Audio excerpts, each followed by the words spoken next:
deepest gratitude for their help and service during this event. I can't tell you how much we've appreciated the support from our very own community involved when we are involved in this incident.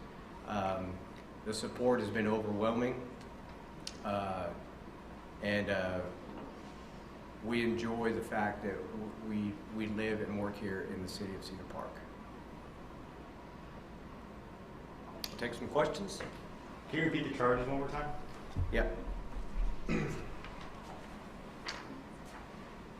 We have 3 counts of aggravated assault with a deadly weapon on a public servant and 3 counts of aggravated kidnapping. All first-degree felonies.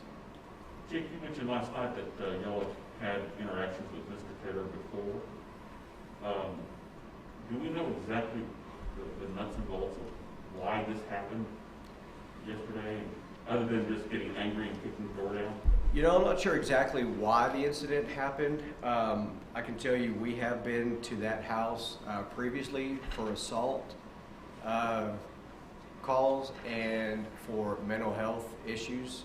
So, you know, to speak specifically on yesterday's event or leading into today, what the catalyst was to bring it to this type of situation, I'm not 100% sure. And can you talk a little bit about your SWAT team? I was down in San Marcos when the team was down there doing the hostage negotiations scenarios and things like that. And it seems like in this day and age of what to do with police departments and reinventing police departments, it seems like Cedar Park's already doing that. Could you talk a little bit about what that team does and what they did last night and why is that so special? That's a good question, Rudy. And where is he? I'm gonna actually put him on the spot here and turn it over to our commander of the Central Texas Regional SWAT Team, because I want to give him the opportunity to talk about the team and the great work that they did out there, and he can give you more details about that as well. Chance? Thanks, Chief. Chance, can you give us your full name and rank and all that? Sure. My first name is Chance, C-H-A-N-S-E. Last name is Thomas, T-H-O-M-A-S, and I'm a lieutenant here at Cedar Park. That's a great question, and really appreciate you asking it. Our negotiations team is outstanding. It's a combination of critical thinking, teamwork, communication skills, and it's all driven by the fact that we don't want anybody to get hurt anytime we get called out. So the strategy behind this incident here was calm, patience, critical thinking, and focus. You're right when you talk about, well, can you repeat your question again? I'm sorry. Well, I think you, in your opening, you addressed it. Let me ask you, in watching what y'all did in San Marcos, it was a little eye-opening type thing. What was that moment? You know, there's always that moment. You know, it's patience, it's drive, it's keeping the line of communications open when it's shut down, always there. Last night, what was that moment?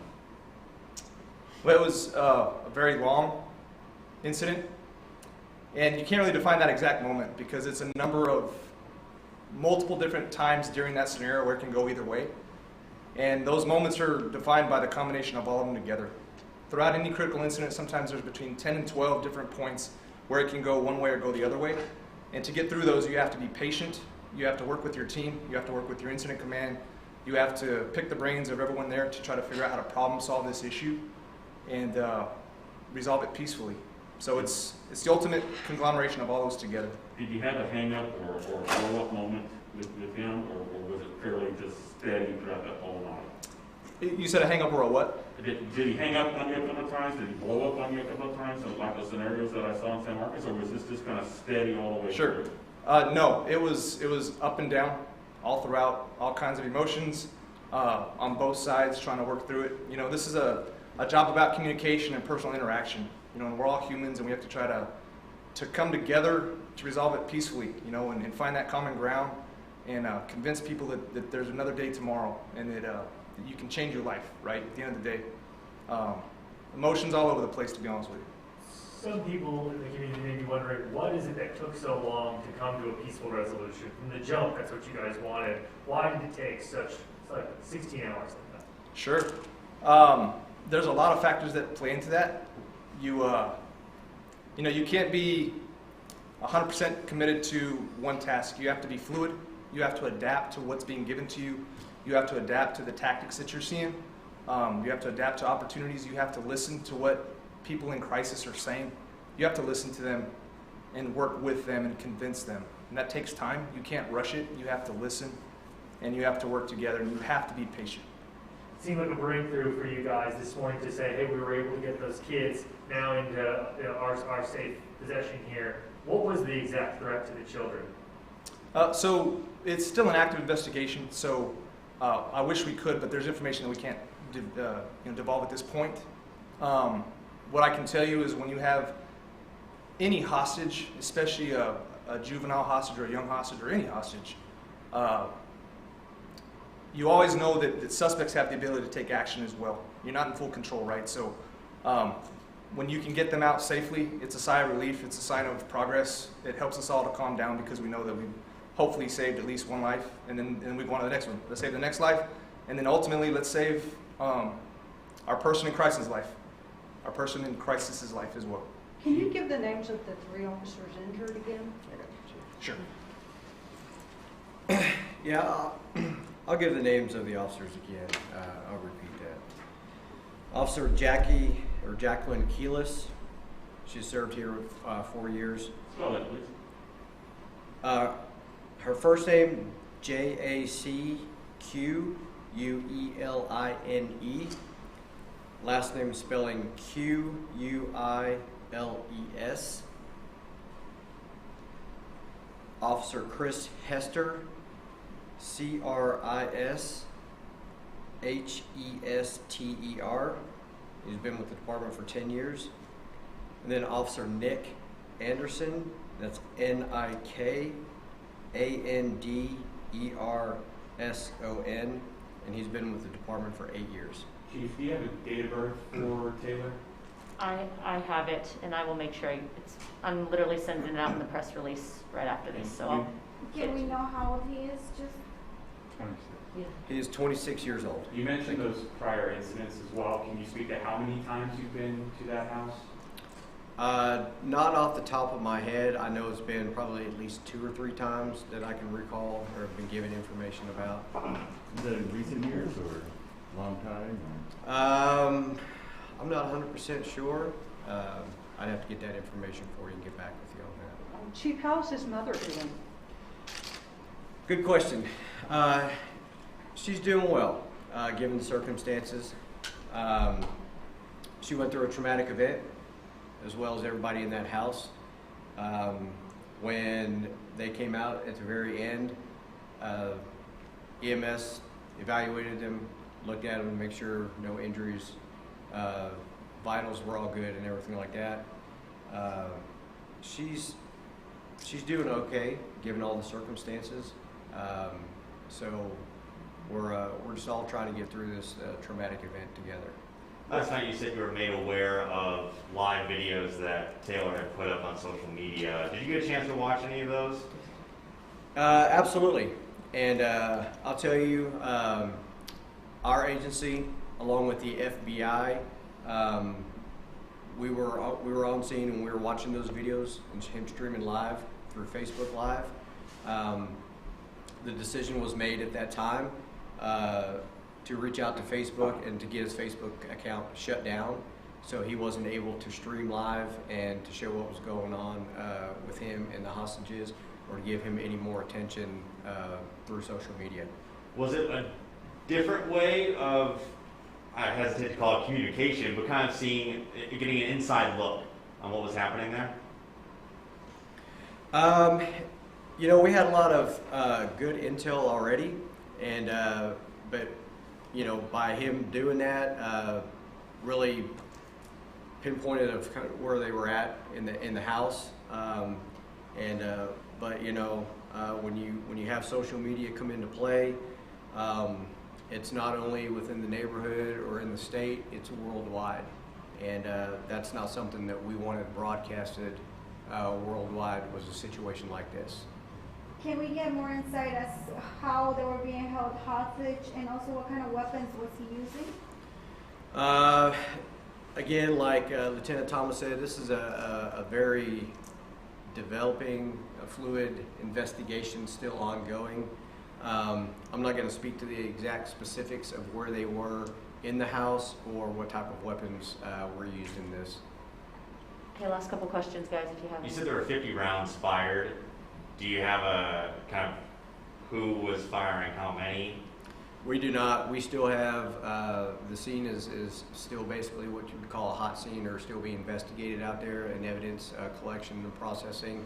And, you know, it'll be probably a long time before we are able to specifically say or distinguish who is firing, what rounds hit where and stuff like that. A witness told me that one officer was hit in the shoulder, one had the bullet graze a vest, and one had the bullet graze their head. Is that correct? Can you say anything?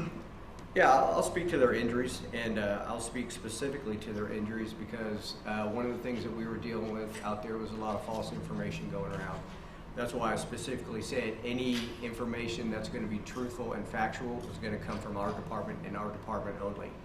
And so we did have one officer get shot in the side of the ribs where the vest is. The vest did its job and stopped the bullet. The other officer, by the grace of God, took a shot to the top of the head, grazed his head, had to get stitches, and then the other officer, yeah, basically literally right across the top of his head, knocking his hat off.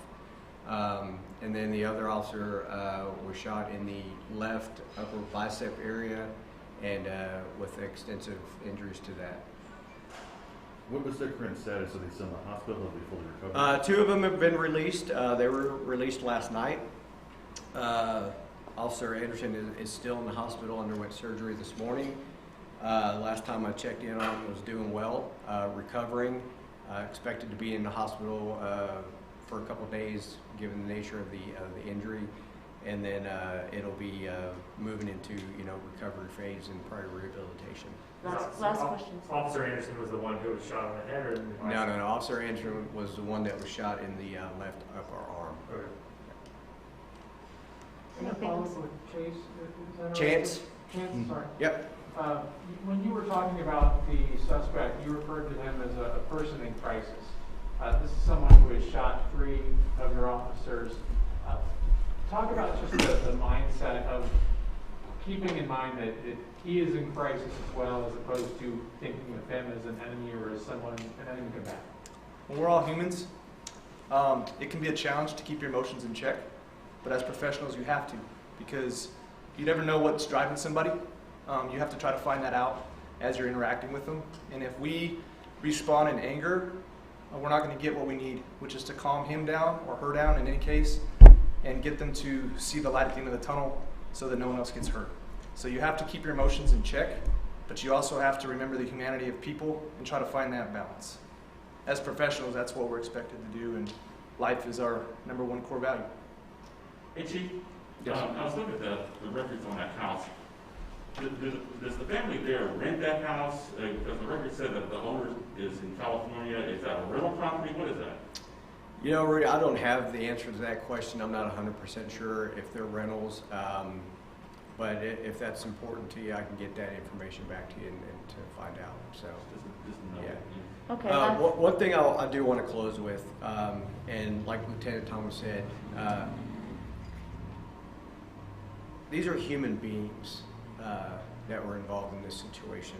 The suspect, the hostages, our officers, everybody on scene, and that's exactly how we treat it, is they're human beings.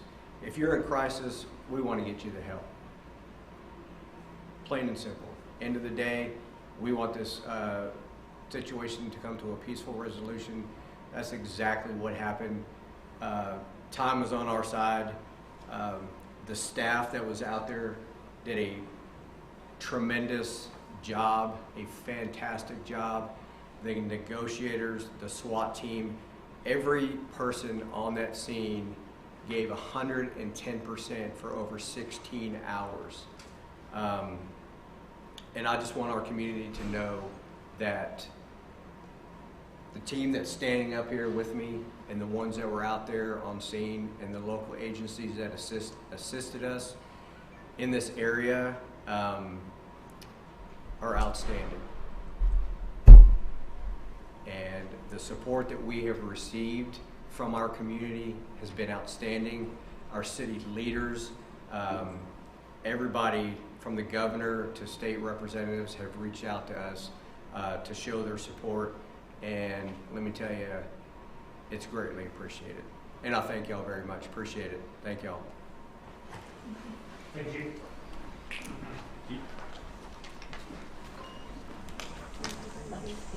Hey, can I clarify with you one thing? Was it exactly 50 rounds? Was it that? These ends are different. I'm sorry. Oh, yes, no, you're okay. Yes. Testing. Yeah, so I'm gonna, I don't want to come down, I really want to email it.